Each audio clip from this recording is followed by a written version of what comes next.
by Daniel Maas, Barry Sullivan, and Igor Rostan, and the paper is actually named as Finding Small Separators in Linear Time via Tree-Width Reduction and famously known as Tree-Width Reduction Limit. Okay, so what is the motivation behind this Tree-Width Reduction limit? So it starts with the separators problem, and so suppose you have been given a graph and two nodes SNT, and you want to find a smallest separator that separates SNT, then you can do that with the, if the separator size is L, you can do that with L rounds of 4 Ferguson observable. Right? But what if you add some constraints to the problem? Like you want the separator that follows some property, like you need a separator that is a independent set. That is called as a stable cut problem. So in these cases the problem becomes hard. So what if we give you a toolbox which says that you take a graph and then you form a new graph which is of smaller size and then solve the problem on that graph. And that graph will also have some nicer properties. So here the graph that we end up finding, or the smaller graph that we end up finding, is a graph which has a bounded tree width. So I will define the notions as we go ahead. So let's start with the basic definition of what tree width is and what tree decomposition is. So given a graph, you divide the graph into some structure which looks like a tree width, where each of the nodes of the tree are the subsets of nodes of the graph, and even those nodes must have some properties, and that properties are, if you just take the union of all the nodes in the tree, that should form the whole graph, or that should cover all the nodes of the graph. Then for each edge that is present in the original graph in the tree, there must be a node that contains both the nodes, and for every vertex, if you just go on check every vertex in the tree or on what all nodes that vertex is present, you can just see that it forms a connected subtree. And the way you define the width of the tree decomposition is you just take the size of the largest bag and subtract 1, that is the width of the tree decomposition. If you want to get the tree width, then that is minimum width over all the possible tree decomposition. So let's just see an example. If this is a graph and you get a tree decomposition in this way, or this is one of the possible tree decompositions. So here the tree width would be 2, and if you just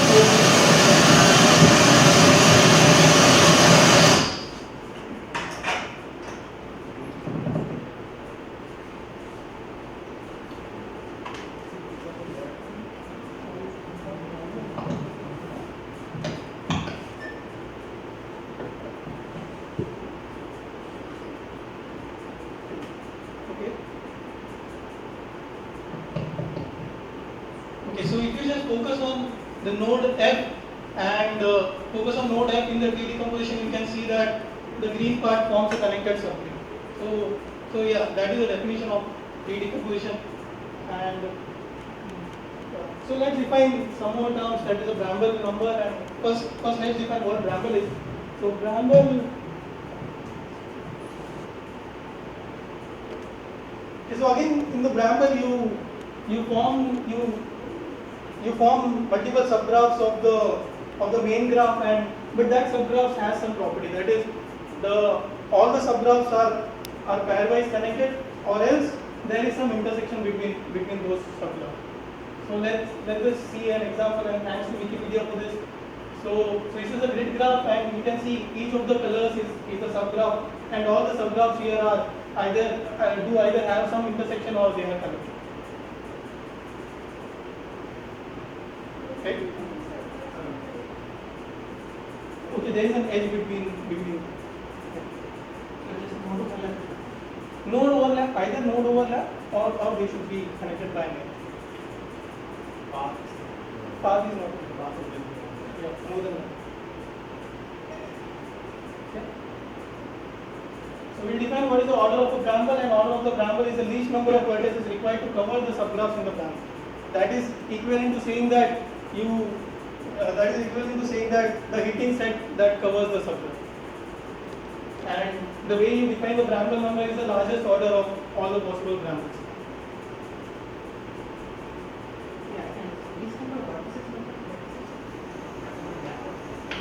So if this is a Bramble, and there are a number of subgraphs into this. Each of the color represents a subgraph. So you try to select minimum number of vertices such that all the subgraphs are hit.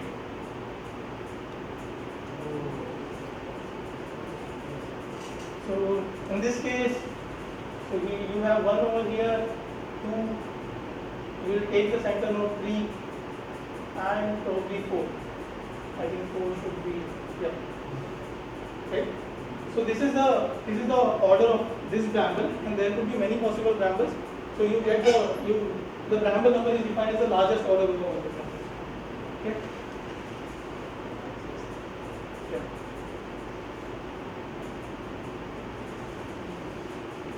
Largest over all possible. Over all the possible. The way you do for Trivit, here you are doing it over all the possible brambles.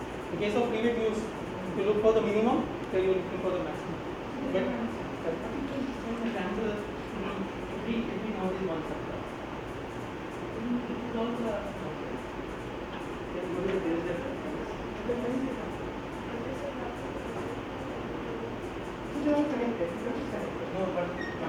But then you have to have pairwise connectivity.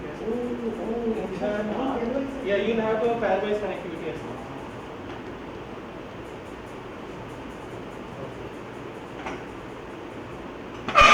One of the trivial brambles is you just take a whole bramble, and that is of size 1, but still you need the largest. But then in that case, only one vertex. One vertex is Except the access node is the largest. yeah.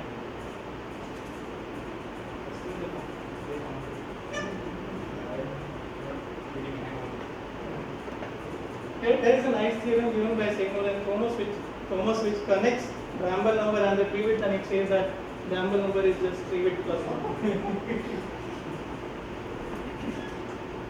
So I am not going to prove this. Trivit plus 1 is that size. Trivit plus 1 is that. Yeah. But that back size is in the 3D form.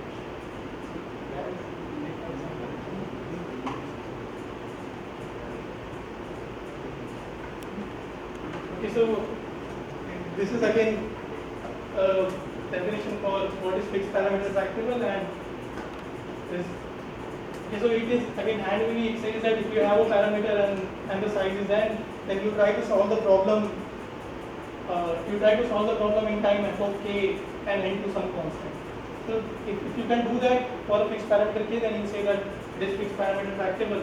When you say that it is linear time fpt, if you can solve it in f of k times time. As I will be using it, so I just thought that I would do it. In the closest theorem, it says that if you have a bounded Trivit graph and if you want to search for some property in the graph, and if you can encode that property in some logic, that is called as a monadic second order logic. If you can do that, then you can solve the bounded Trivit. You can solve or find the property in the graph, that is the bounded Trivit graph, in time. That is a function of Trivit and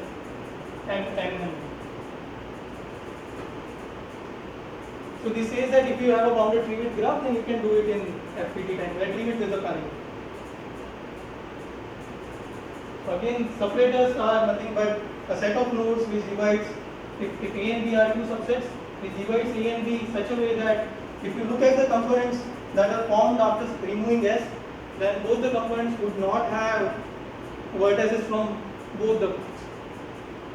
Right? So let's take a simple case where subsets A and B are just two vertices S and T, and if you want to find a separator between S and T, and after removing that separator, there is no path between S and T.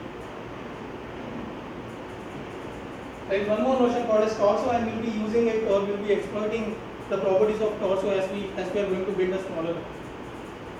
So torso is, if you have a subset C, then you can define a torso GC, which says that the vertex set of the torso is same as the vertex set of C, but then the connectivity matters, and the connectivity is defined as if two nodes in C are connected, then they are connected in the torso of GC as well. But if two nodes in the set C are not connected, but they have a path that is completely outside C, then they could be connected inside a torso. Okay, I will show an example. So this is a graph, and if you are taking C as the internal part, the part that is highlighted, then you have the internal edges as it is, the whole node set is same as C. The edges internally that are internally C that are same, but the edges there are some additional edges, these dotted lines. They come because these two nodes have a path outside C. If this path had been longer, that is fine. If there is a path between these two nodes that is completely coming outside C, then you add an edge between. Right? Like if you say this node and this. So this has a path of length 2, but both the nodes which are internal to the path are completely outside C. So we add an edge between this.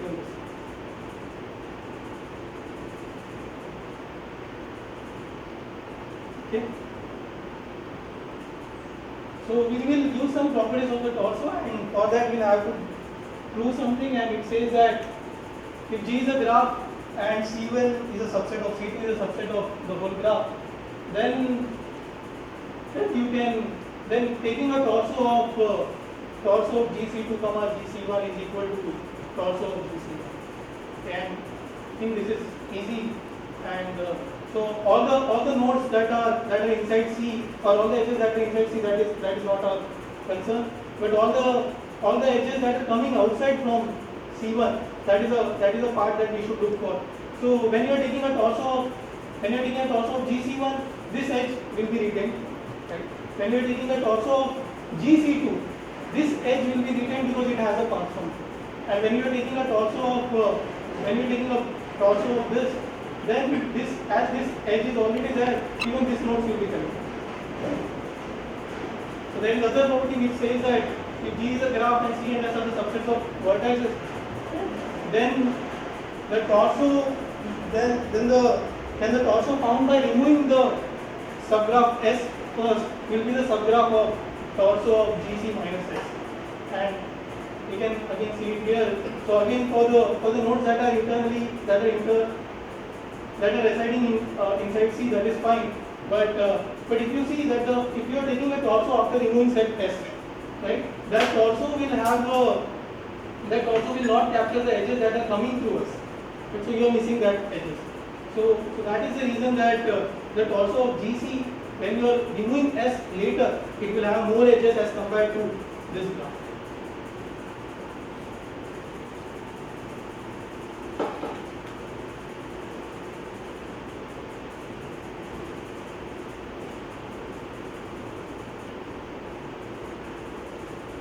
So the edges that are passing through S won't be captured inside this, right? Because you have removed S already. But in this, you first capture the edges and then you remove S. That is not a matter. Okay.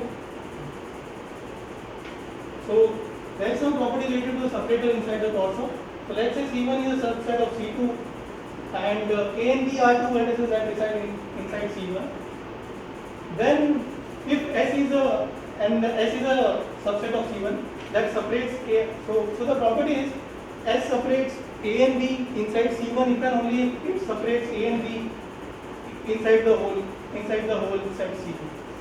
Like by that I mean right inside the torso. So we try to go. So we can consider C2 as the whole graph. So you have a separator sitting inside C1, that is a subset of the graph. You say that you will be able to separate A and B which are sitting inside C1 if and only inside the torso. If and only you will be able to separate them inside the torso of the whole. So we try to prove the counterpositive statement for this, and it says that there are vertices A and B, and S is a subset of C1. If it does not separate this vertex in the torso of GC2, if and only if it does not separate in torso of GC2. So let's say that there is a path that is connecting A and B, and that path has something that is coming from outside. That is a path. Okay. Now this edge UV is added because of the torso operation. Okay. Now if that is the case, and if P was the path that was totally avoiding S, then you can find a new path into inside the torso of GC1 which completely avoids S again. Right? That is that path here.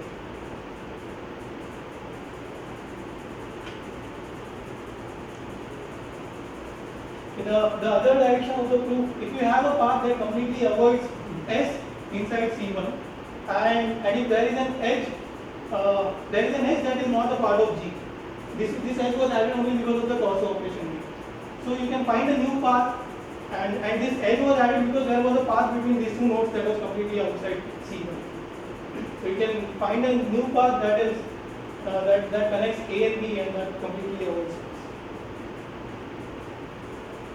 Okay, so as I said, we need to find a separator in a smaller graph. The way we are going to find the way we are going to form the new graph, the smaller graph will be a collection of all the separators basically, and we will do some operations over it. Because if you want to do some operation on the smaller graph and you are saying that whatever solution you give in the smaller graph, that should be preserved for the bigger graph, you should have that solution first, right?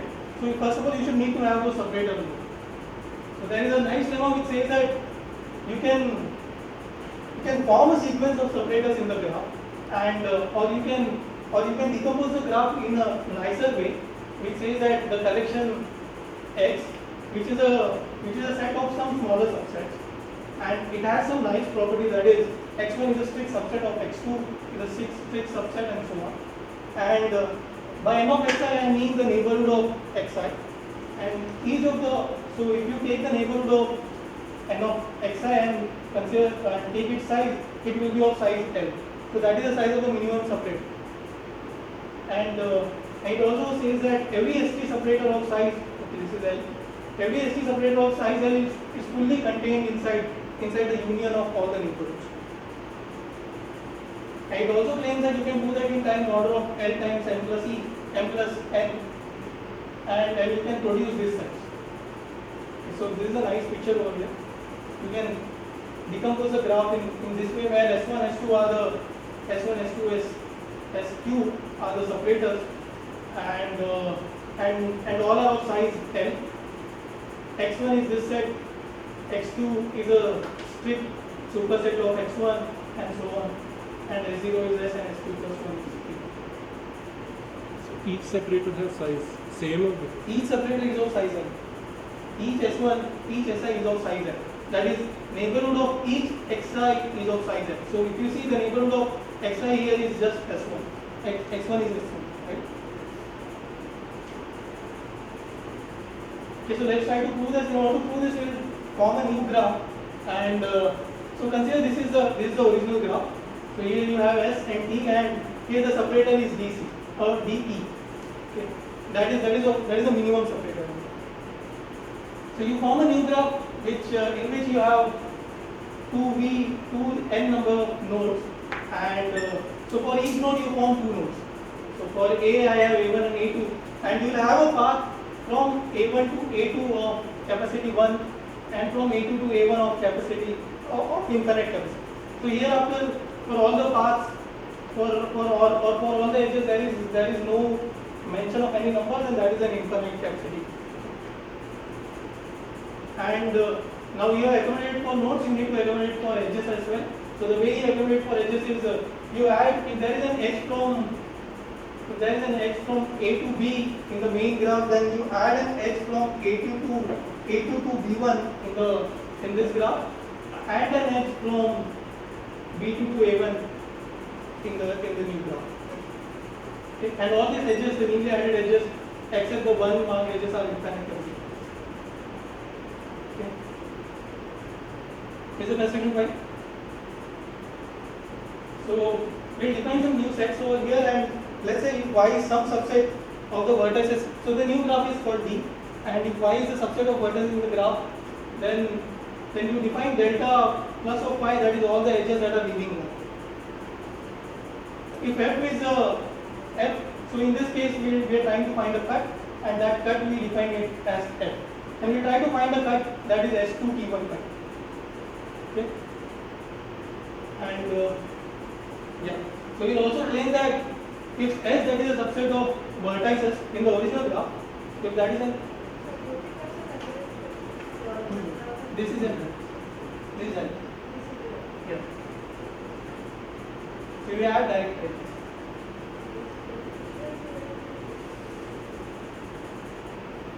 Okay. Okay. So if you have an edge AB in the graph, you add an edge A to B1 in this graph, and also an edge B to A1.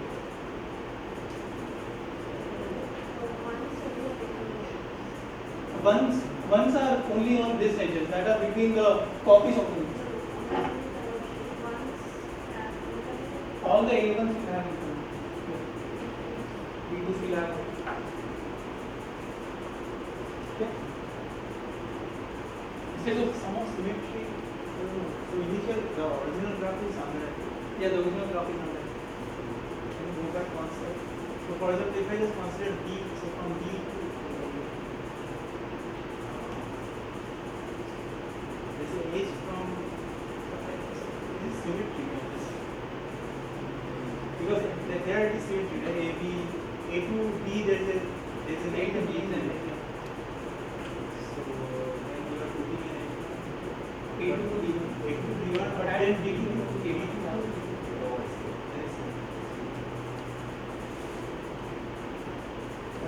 So it is easy to see that if S, that is a subset of vertices in the main graph, and that subset that separates S and T, then only you will be able to find a set of edges or the set of arcs V1, V2 that belongs to that corresponds to node in S, and that will form an S2 T1 pattern. So let's just have a glance over here. Here D is the separator, right? So here the edges D1, D2 and as the edge E1, E2 will act as a cut in this case. So here the edges that form the cut are those edges that correspond to the nodes in the main graph. That correspond to the nodes in the separator in the main.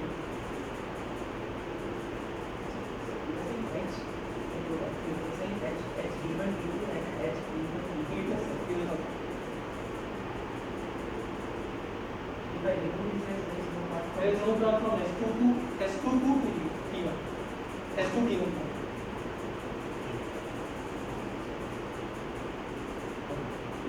So in the original graph we are interested in ST path, in the new graph we are interested in S2 T1 path. Okay, so we will try to form some partitions in the new graph, and those partitions will somehow correspond to the partitions that we are interested in.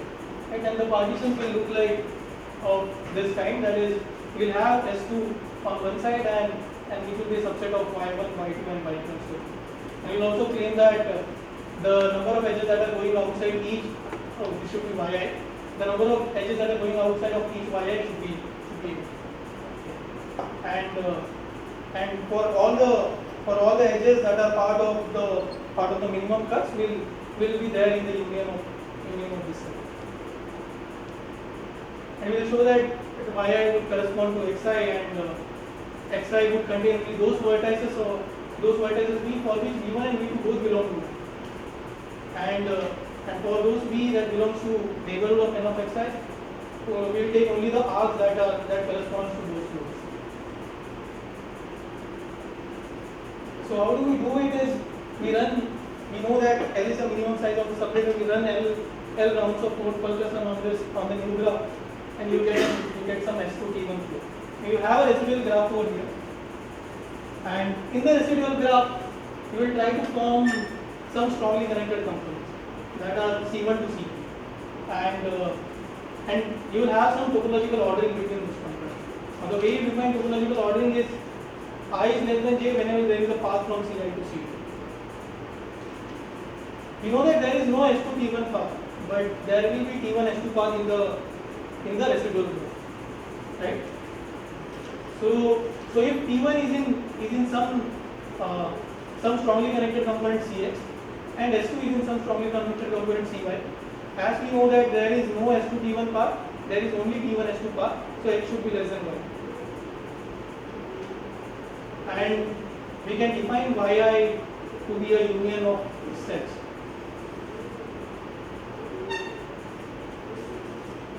Once you have this, you also need to claim that the capacity of edges that are going outside Yi should be L, right? So So we know that no arc leaves via inside the residual graph B dash because you have already saturated down the arcs. So there must not be any arcs. So now you can say that as the size of the cut is L, then the size of this set will be L.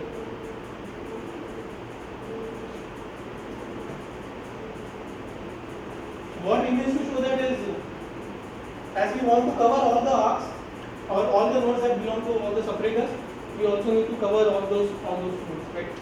So the claim is every arc that is contained in S2T1 cut of weight L is covered by one of the sets. So let's say F is an S2T1 cut, and we define Y as a set of nodes B such that there is a path from S2 to P in D minus F. So you remove F, and then you have components in D. So now consider an arc AB that is a part of F, and you know AB is saturated because F is a min. Okay. Now there is an arc BA in the residual graph. The claim is that the arc BA does not appear in any of the cycles in B dash. So if this statement has not been true, then there is an arc CD that is leaving Y in B. So let's do this formula. So the claim is like the arc CD cannot exist, as every arc that is leaving Y in B is saturated, no flow enters Y. Right? So A and B must be in different strongly connected components. And then those components are CIA and CIB, and you can see that IB is less than IA because you have an arc B to A in the residual group. So as there is a flow from S2 to A, there is a to S2 path in B dash, that is D dash is the residual graph, and hence IA should be less than Y. Similarly, you can define there is a flow from B to T1, then T1 to B is a path in B dash, and IB will be greater than this. And thus you can have a ordering over here, and each of the ABs are well defined, and you will be able to cover those in this set. Okay, so once we have those sets of all the separators of size that is of size L, that was the size of the minimum cut. But we also need to assure something, like we are forming a new smaller graph, but we will have to bound some properties of that smaller graph, and the way we try to bound them is by bounding the Bramble number of the new graph. So, and similarly, bounding the Bramble number would imply that you are bounding the rebate of the graph as well, right? So let's say that graph has C1 to CR as a subset of P of G, and there is a bigger set that is formed as a union of all these sets. Then we have that the Bramble number of the bigger set is just the sum over the Bramble number of the smaller sets. Let us define that B is the Bramble of G and having order Bn of G, and for every I that corresponds to Ci over here, you take all the bags that belong to B, and you will define a new Bramble, or you will define a new set Bi, which is formed by the way the bags in the Bramble intersect with Ci. Okay. We claim that the new Bramble, the Bramble, or we claim that the set Bi is a Bramble of torso of the smaller sets. Okay, in order to show that it is a Bramble, we need to show that it satisfies the properties of the Bramble, and we need to show that each of the bags inside this Bi are connected, and they are connected to each other as well. So let's first show that each of them is connected internally. So we know that X and Y. So consider what is X and Y that belongs to B intersection Cm. So this is a bit hard to visualize. I can draw a small picture. So if this is your set, if this is your whole set C, and you have the Brambles over here. So this is B1, B2, and B3, and this part is Bi intersection this is if this is CI, this is BI intersection CI, or B1 intersection C1, this is B2 intersection C2, and this is B3 intersection C2. So we need to show that. Now the claim is that each of this part forms a bag for the bramble inside here. Okay? And how to show that? We need to show that each of these bags are internally connected, and they also touch each other. Right? So we'll try to show it in two steps, and the first step is we first show that each of these are internally connected. We want to show that. So consider two vertices x and y that are inside CI. So we already know that this bramble in the original graph is connected, right? This bag, and when you are taking the torso, there will be an edge between x and y, right? So that's it. So we do the first part. And if you want to go for the second part, that is we need to show that each of the bags also internally connect. So you have node x here, you have node y here. Right? X and y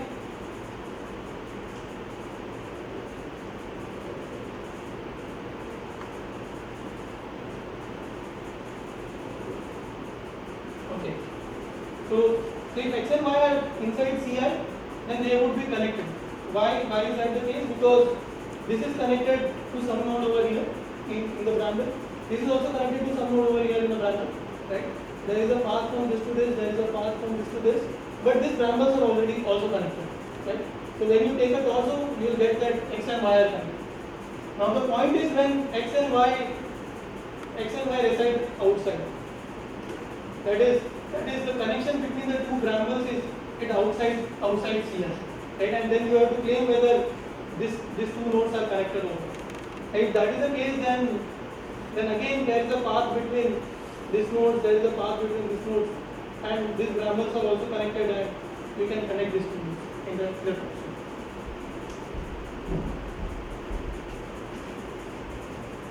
So again these lemmas. So we have proved that the bramble number of the collection of some subsets, and if you take a torso of that, will be bounded. We also need to show some more things, and this will be clearer as we go ahead. So let's say there is a subset C dash, and we have some subsets R1 to RR, and those are formed because you have removed C dash from the graph. So the graph will look like this. So we have C dash over here, we have R1, R2, R3. So these are the sets R.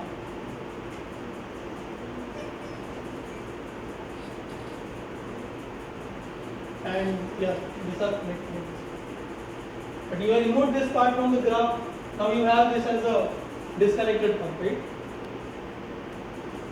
So we'll try to show that there are some subsets inside this RX. And when you form a bigger set, that is C dash union this small subset Ci, then you can show that the Bramble number and the tree width of this whole thing will be bounded. Okay. So let's say that P is the tree decomposition for the graph that is formed by the torso of just GC C dash. Okay. And let's say that you have a tree decomposition over here. This is Ti, and the tree decomposition here is T. And let's say that the width of this tree decomposition is at most W1 and the width of this tree decomposition is at most W2. So W2 is the max tree decomposition, max width over the decomposition of all those RAs. Now, because of the property of the torso, if these are the set of nodes that connect Ri to C dash, then this will form a clique. This is because you are taking a torso of GC dash. When you take a torso of GC dash, these nodes are connected from outside. Okay, all these nodes are connected from outside, as they are the neighborhood of R. And this is all a single connected component. Right?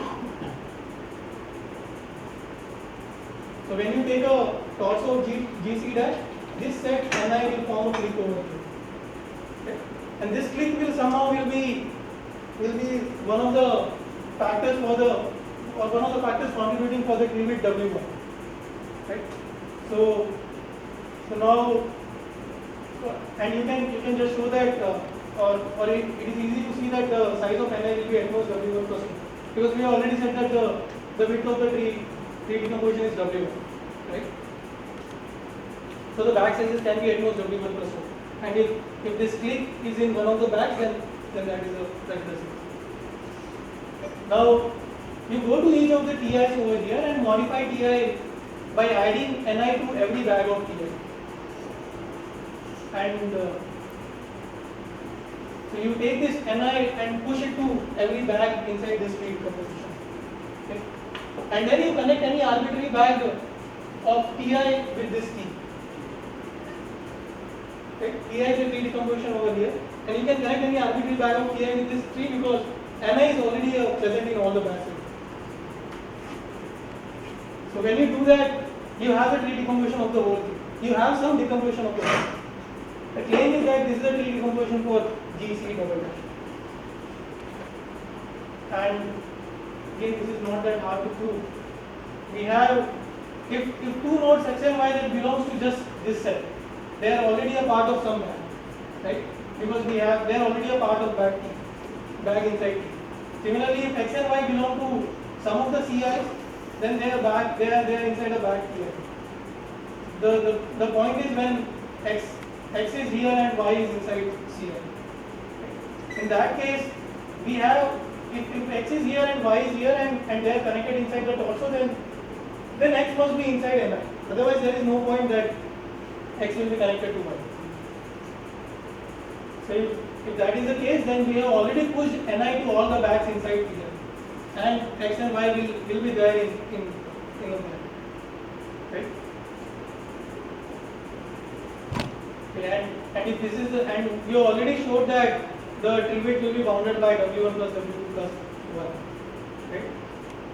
So this also gives us a corollary that if you have a set C and X, and if you take a torso of G comma C in X, this will be bounded by. This comes from the previous lemma. Now let's come to a point where we want to find the actual separators. So we are not exactly interested in the separators of size L, that is the mean size of the min cut, but we are interested in separator of size at most k. And the way we define k, the way we define xs is that is if size of S is k, then we define E as k minus L. That is the excess part that we need. So as I said, our aim is to find the separator of size at most k. It is equivalent to getting the separators of size with excess t. Right? So, we have W1 was the maximum of all of W1 was a tree width for this, and W2 was the maximum for all the trees. Okay?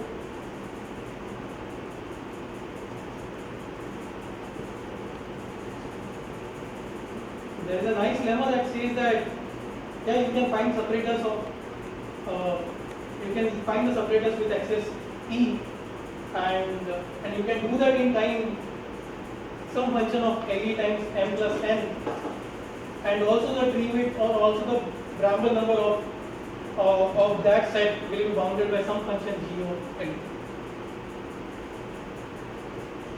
So we know this collection, we already used this part.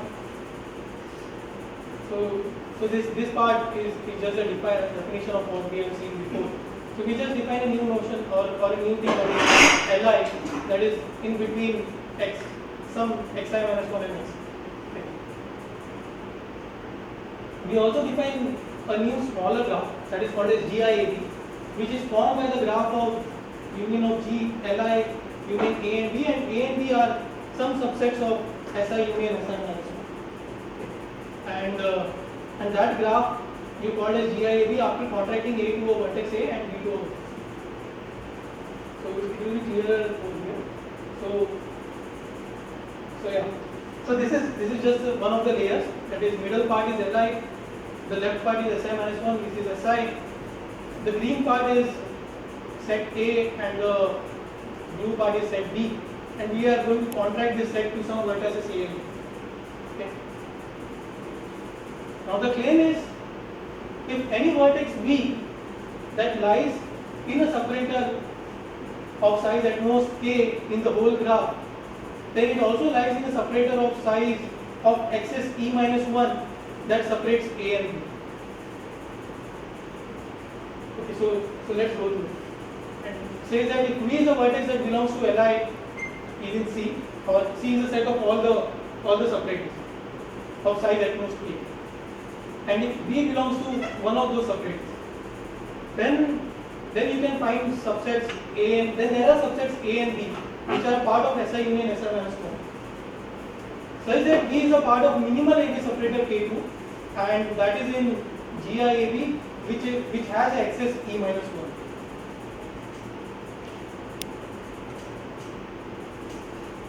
So, is this definition fine or is this clear?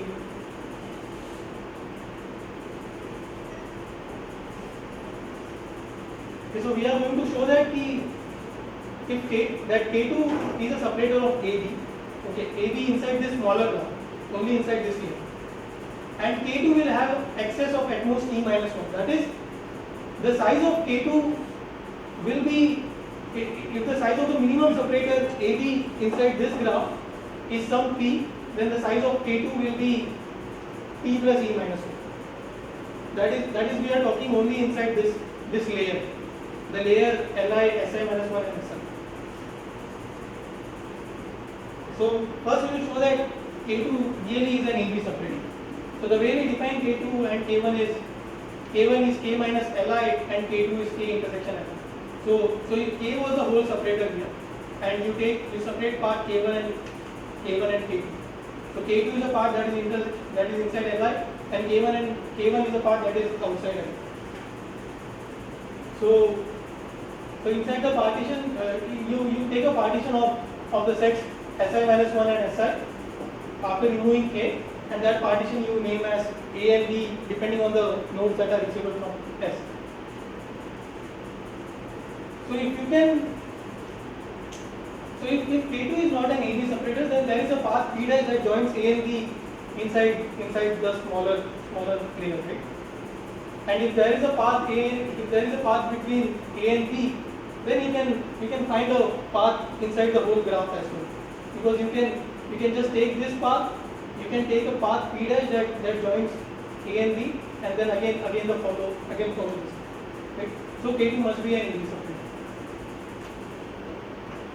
The claim is also that K2 is a minimal separator. Now why we are focusing on minimal separator is because if you say that you want the separators of size K, and then you are going to come up with a smaller graph, then in that separator, if you are not saying that separator is minimal, then you can add every node to that separator, right? It will still be a separator. So in that case, you will end up taking up the whole graph. So you do not want to do that. That is why we will be focusing only on minimal separators. So if AB is not a minimal separator, then there is some node X through which there is a path. Okay, right? So there exists some X in K2 such that K2 minus X is still an AB separator, because we said that K2 is not an AB separator.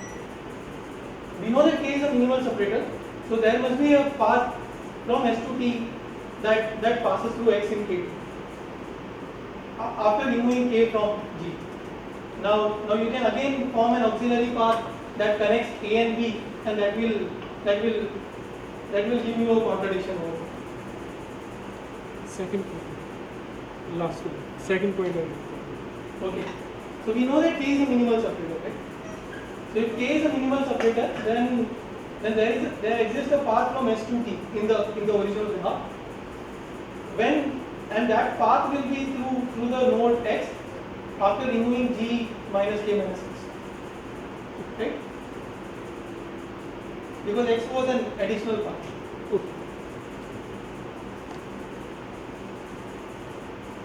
Okay, now the claim is K2 has access at most E minus 1 in the graph GI, and the way we show that is, we know that K, so consider K2 dash is the minimum separator inside AB, minimum AB separator in GIAB. Now when you take a union of K1 union K2 dash, it should also be a separator, right? But the claim is it won't be a minimum separator because it has some nodes from Li. And we have already formed this set. We already have the collection of subsets of minimum set, collection of separators of minimum set. If that had been the case, then this separator should have been the part of that collection. Now, so we know that K1 union K2 dash is not a minimum separator. We just try to see what is the excess that K2 has. So if you just try to check the excess what K2 has, it turns out that it's strictly less than K minus L, and that is at most E minus 1. Right? So we just prove that if there is a node V that is a part of a separator inside the original graph, then that node is also a part of a separator of a smaller graph, and the separator will be of excess at most E minus 1. Okay, so we still need to show that we can construct the set of those separators of size at most K. Right?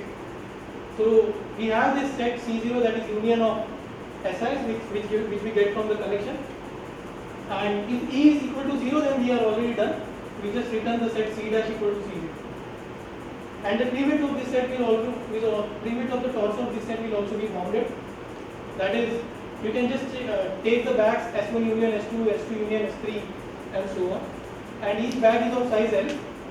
So what would happen max is, from each node in S1 there is an edge to each node in S2, right? And that ends up forming a clique. Even if that forms a clique, that will be of size 2L, and the prefix of that will be at most 2L minus 1. Right? So for the base case, this is fine. We can just return the set C0.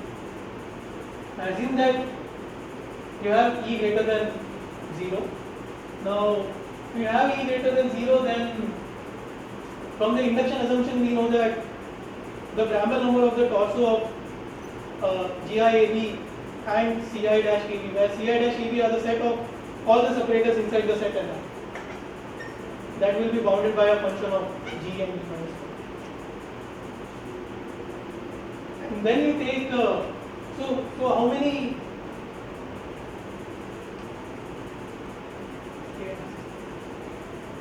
so you take the C dash as a union of C0 and union of all the sets Ci-AB, where Ci-AB is formed inside each Li. That is a sets of separators of size at most K inside Li. And we have to claim that we are covering all the nodes. So all the nodes that are part of separator of size of L, that is inside C0, and all the nodes that are separator of size at most K that comes from Ci-AB. Now we'll have a check at the Bramble number and also the running time number. So in order to claim for the Bramble number, we can have Ci dash coming from the union of 3 to the 2L sets of Ci dash AB. That is because you take the partition of Si union Si minus 1 into A and B, and so each of the nodes of Si union Si minus 1, that is can be a part of either A or B, or they can be somewhere else, probably inside K. So there are at most 3 to the 2L sets here. So for each of the sets you take you find Ci dash AB and you take the union of those, and we already claimed that if you are taking the union you can bound the Bramble number of that union. Now again we have also shown the lemma about R, and if R is the set that is formed from G minus, okay, it should be C dash, from G minus C dash, then you can again bound the torso Bramble number of this torso. Okay? And yeah, it turns out that you can bound the Bramble number as 2L, where 2L comes from the Bramble number of the set, Bramble number because of C0, and 3 to the 2L because of each of the sets Ci. what remains to show that is we can construct this set. In order to construct this set, for E equal to 0, we have already showed that we can find it by running L rounds of code Wilkerson, and that suffices over here. For E greater than 0, you go to each layer Li and and find the separators inside that layer. Now if Mi is the number of edges inside this inside Li, then the maximum number of edges inside GIAB will be Mi plus 2 times of Li. That is because what could happen is A is connected to all the nodes inside Mi, inside Li. Right? So at the first we need to check whether the size of the AB separator is at most k, and that will take k rounds of code purpose, right? And if yes, then we are going to compute Ci dash AB recursive, and at each step of the recursion E goes on reducing. So that is bounded number of steps. So the total number of steps that you take at each layer I is 3 to the 2n times this. Here yet we have not considered the recursion cost, and the recursion cost might take maximum of some function L and E minus 1 and this is it. And the total time that you can bound is whether this time comes from the original graph, this time comes from each of the layer Li, and this time comes from the recursion, and you can bound it as a function of f of Li times E of, that is M and N. So this is the finite tree-bit reduction lemma, tree-bit reduction theorem that comes at the end, that is because of all the lemmas that we have proved till now. And we say that if T is a subset of V of G and K is an integer,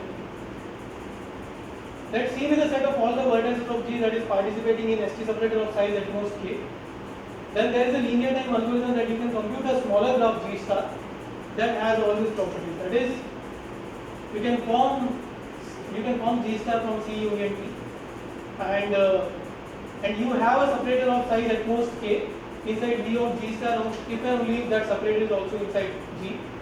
The tree-bit of G star is bounded, and whatever the part that you are concerned with, that is the separator, it will be isomorphic to the separator in the original form. So we have already showed number of properties, but the only property that remains to show is the fourth property, that is, or the only thing that we are concerned that when you are taking a torso, you are adding multiple edges, right? So that edges might not be present in the original graph. But so how do we handle that edges? If that edge becomes a part of the separator that you are concerned with, then that is not good. So the way you handle those edges are, you just do not want those edges to be a part of the separator. The way you do that is you add k plus 1 nodes between the nodes u and v, and you add an edge from u to all these nodes and from all these nodes to v, and this ensures that this node won't be a part of the separator. Because you are already you are interested in a separator of size k, but this will be a separator of size k plus 1. Okay? And G star will be the resulting graph that you will be returning. Now let's have a look at some applications. And so the isomorphic property itself says that something about the hereditary. So if G is a class of graph and G is said to be hereditary if some graph G belongs to X, G belongs to the script G, and any subset X of G, then G of X belongs to G as well.